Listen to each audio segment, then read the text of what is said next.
Class 10th students, in SST, I will teach you the chapter 8, National Awakening and Establishment of Political Organization in India's remaining part of this chapter.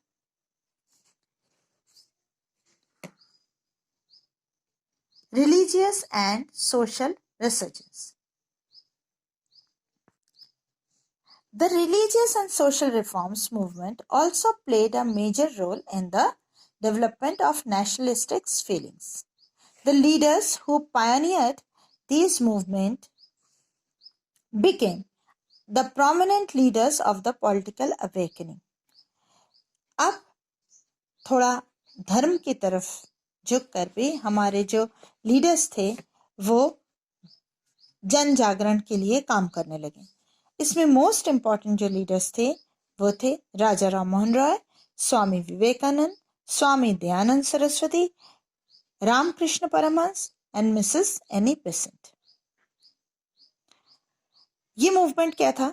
The movement of 19th century were basically religious in nature, yet they had the inclusion of nationalistic feeling in them.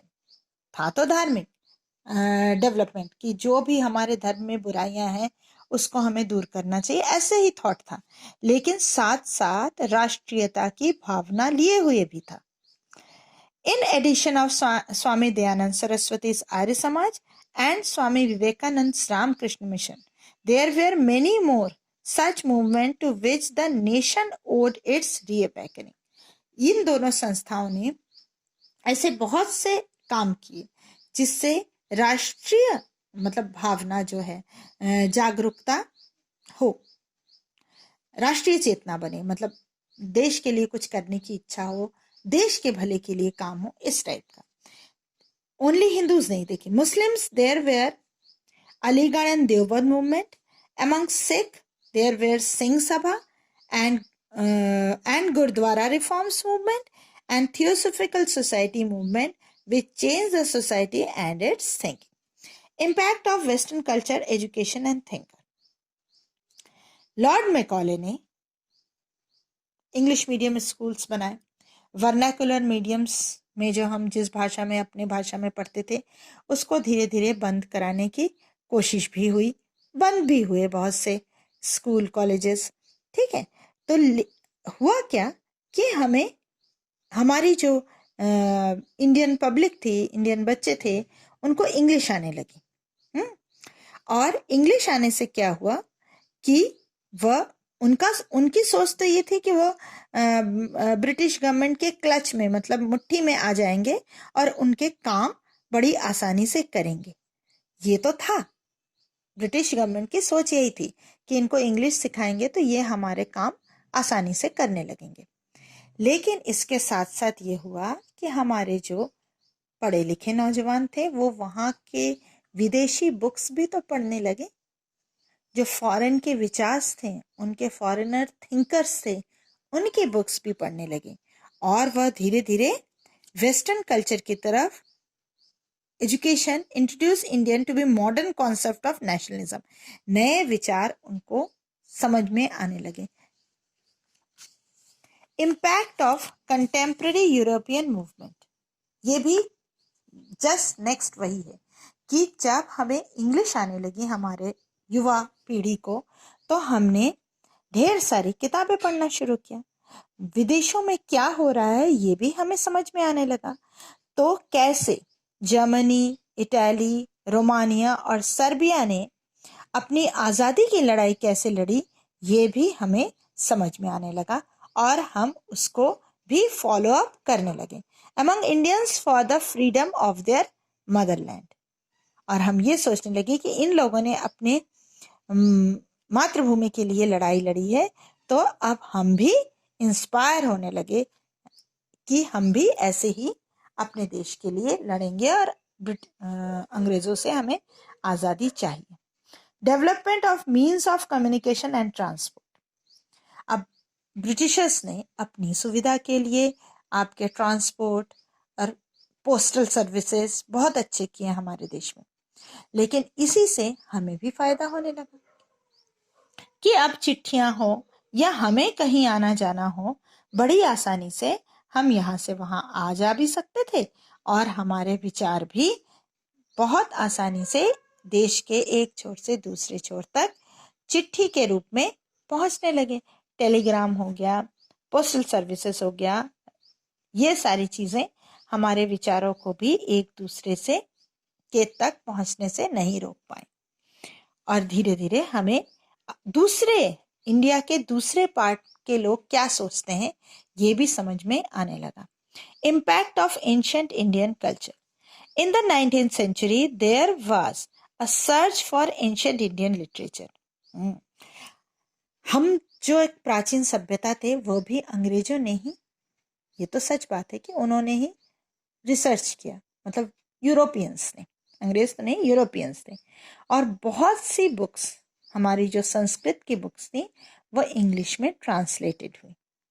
Translate करने वाले scholars कौन कौन थे? Max Muller, William Jones, Haraprasad Shastri, Ramakrishna Gopal Bhandarkar, Rajendra Lal, ऐसे laureates ने, मित्र, Mahadev Govind Ranade wrote many books on subjects of Indian culture and literature. इन लोगों ने बहुत सी अंग्रेजी में बहुत सी किताबें ट्रांसलेट की संस्कृत से।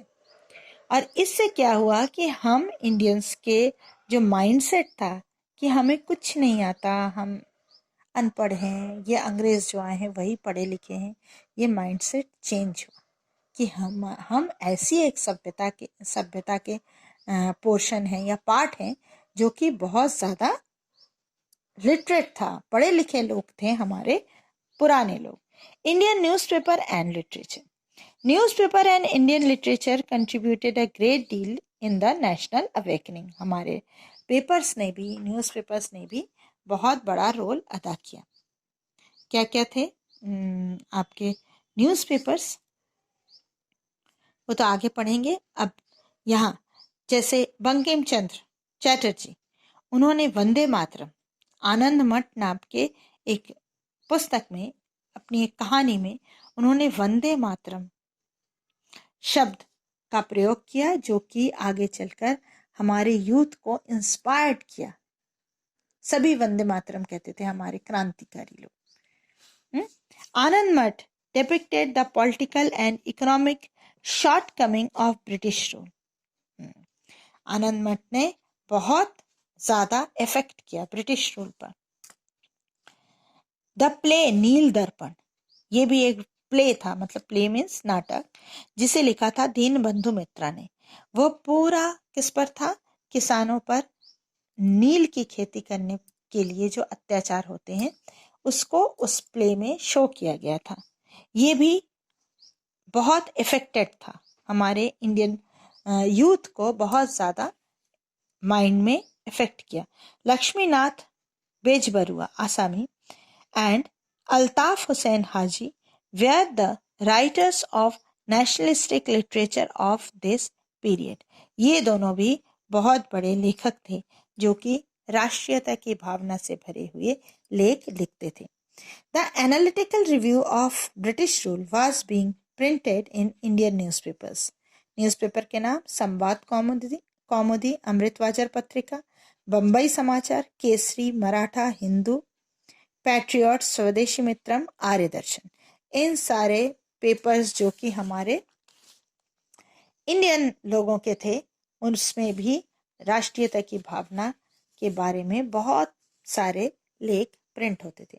The British policy of economic exploitation, ये भी हमें धीरे धीरे समझ में आने लगा कि ये जो ब्रिटिशर्स थे वह हमारे कॉटेज इंडस्ट्री को पूरी तरह खत्म करने पर आमादा थे। वह अपनी बनी हुई चीज़ों पर टैक्स नहीं लेते थे और टैक्स फ्री रखते थे, और हमारे जो कच्चा माल होता था जो कि भेजना पड़ता था फॉरेन कंट्रीज में, हमसे लेते थे, उस पर वो टैक्स देने के लिए कहते थे हमारे किसानों को। The policy of racial discrimination, ये तो बहुत ही बड़ा प्रॉब्लम था कि वह इंडियंस को ब्लैक्स कहते थे और रेशियल डिस्क्रिमिनेशन करते थे। British use to show racial discrimination against Indian. They consider themselves as superior race.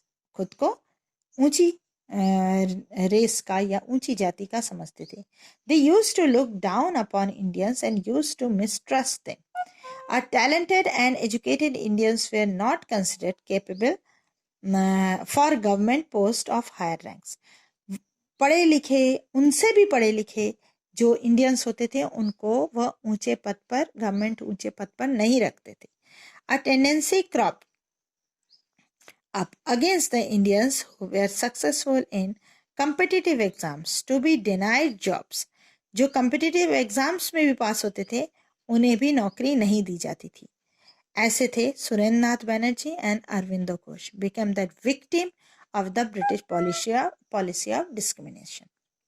Ilbert bill, the viceroy Lord Ripon, ये थोड़ा स्पेशल है, इस पर थोड़ा फोकस करिए, ये इंपॉर्टेंट भी है।